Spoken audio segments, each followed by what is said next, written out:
ये बिहार सुशासन बनाम जंगल राज का चुनाव है। कल हमारा घोषणा पत्र जारी किया है। सभी जीविका दीदी को 2 लाख तक की अमाउंट उनके बैंक अकाउंट में हम अलग अलग तरीके से भेजेंगे। नमस्कार, आप देखना शुरू कर चुके हैं लाइव फीडीज को। मेरा अभिषेक है। बिहार में विधानसभा का चुनाव है। ऐसे में तमाम बड़े चेहरे चुनावी प्रचार में जुटे हुए हैं। गृह मंत्री अमित शाह को भी आज कई रैलियां करनी थी। गोपालगंज से लेकर तमाम अलग अलग शहरों में रैलियां करनी थी, लेकिन मौसम खराब हो जाने की वजह से उनका भी हेलीकॉप्टर नहीं उड़ा है। जिसके बाद उन्होंने वर्चुअल माध्यम से गोपालगंज के लोगों से बातचीत की है, तमाम लोगों से बात किया है और बड़ी बातें कही है। साफ साफ कहा है ये चुनाव सुशासन बनाम जंगल राज का चुनाव है।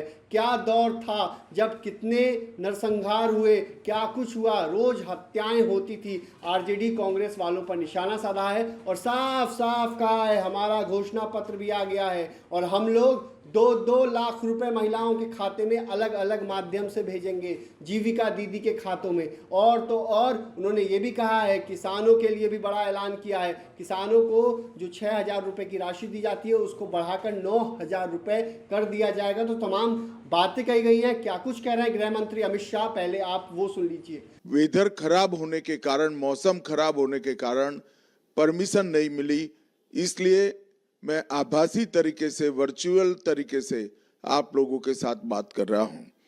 मित्रों, मैं सबसे पहले मां थावे वाली और मां पीतम्बरा को प्रणाम कर कर मेरी बात की शुरुआत करता हूं। बिहार के लाल स्वर्गस्थ भिखारी ठाकुर जी को भी प्रणाम करता हूं। वो हमारे पड़ोस के सारण के ही थे और भिखारी ठाकुर जी के सम्मान में एनडीए ने छतरा में एक बहुत बड़ा भव्य स्मारक भी करा है। लोक कलाकार भिखारी ठाकुर आश्रम की स्थापना भी हमने की है और भिखारी ठाकुर जी के नाम पर एक फ्लाईओवर भी बनाया है। मित्रों, इस चुनाव में, ये चुनाव कोई विधानसभा के सदस्य को चुनने का चुनाव नहीं है। ये चुनाव बिहार का भविष्य तय करने का। बिहार किसके हाथ में रहेगा? जंगल राज सालों तक बिहार पर थोपने वालों के हाथ में रहेगा या नीतीश कुमार जी और नरेंद्र मोदी जी की जोड़ी ने बिहार को जो विकास के मार्ग पर चढ़ाया है उनके साथ रहेगा? ये बिहार सुशासन बनाम जंगल राज का चुनाव है। गोपालगंज वालों ने 2002 के बाद कभी भी यहां से आरजेडी को जिताया नहीं है। मुझे पूरा विश्वास है कि इस बार भी अपना ये रिकॉर्ड गोपालगंज के मतदाता संभाल कर रखेंगे, आगे बढ़ाएंगे। अभी हमने कल हमारा घोषणा पत्र जारी किया है।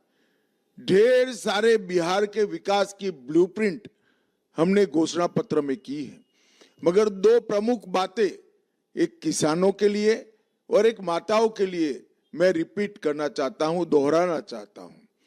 सबसे पहले अभी अभी जो 1,41,00,000 जीविका दीदी को नरेंद्र मोदी जी और नीतीश कुमार जी ने इनके बैंक अकाउंट में 10,000 रुपया ट्रांसफर करा है, वो सभी जीविका दीदी को 2 लाख तक की अमाउंट उनके बैंक अकाउंट में हम अलग अलग तरीके से भेजेंगे।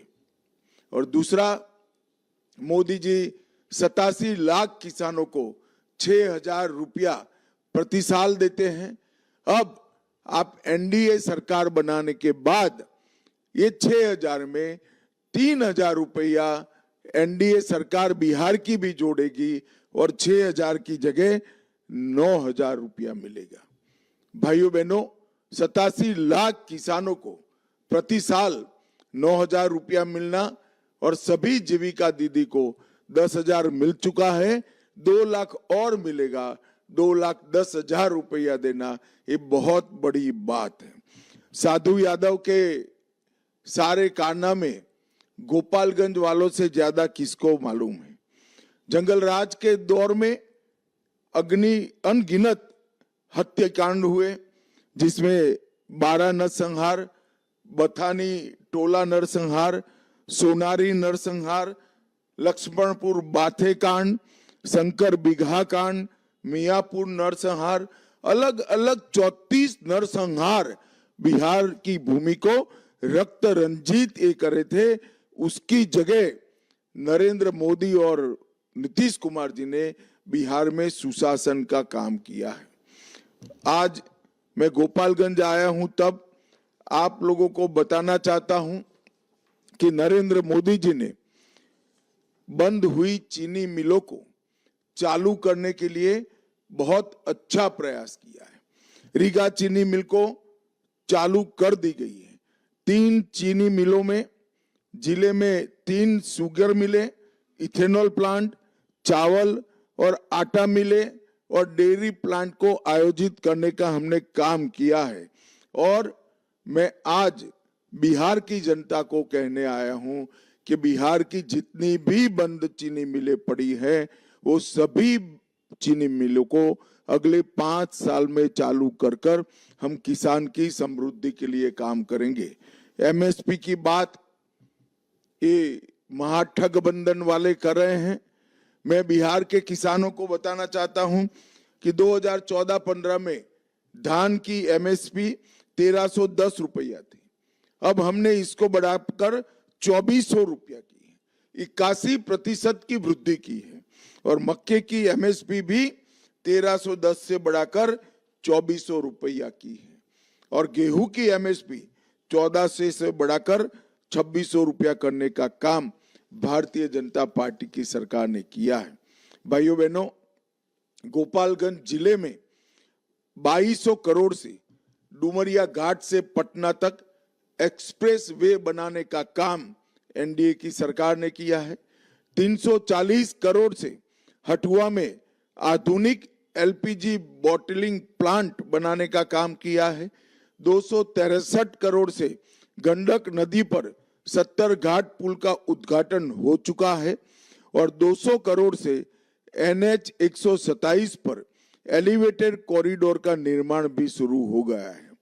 गोपालगंज के सबैया में एयरपोर्ट पर जल्द ही उड़ान सेवा शुरू होने वाली है। 131 करोड़ से मीरगंज बाईपास रोड को प्रशासनिक स्वीकृति हमने दे दी है। जब छपरा से गोपालगंज खंड को 4 लेन बनाने का काम चल रहा है और हमारे थावे जंक्शन को पूरा नया बनाया जा रहा है।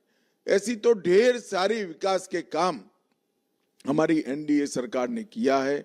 मैं अंत में यही कहना चाहता हूं, गोपालगंज की सभी सीटों पर भाजपा, जदयू और हमारे साथी पक्षों के प्रत्याशियों को आप जिताइए। तीर छाप निशान पर, कमल छाप निशान पर अपनी मोहर लगाइए और मोदी जी और नीतीश जी के नेतृत्व में बिहार को आगे बढ़ाइए। मैं फिर से एक बार आप सब लोगों के सामने पर्सनली नहीं आ पा रहा हूं, रूबरू नहीं आ रहा हूं, इसलिए आप सबसे क्षमा प्रार्थी हूं। वंदे मातरम, भारत माता की जय। तो आपने सुना कि गृह मंत्री अमित शाह ने क्या कुछ कहा है। कई बड़े ऐलान किए हैं और साफ साफ कहते हुए नजर आए हैं, ये चुनाव सुशासन बनाम जंगल राज का चुनाव है। तो बने रहिए लाइव सिटीज के साथ। हमारे यूट्यूब चैनल को सब्सक्राइब करिए, फेसबुक पेज को लाइक कीजिए। धन्यवाद।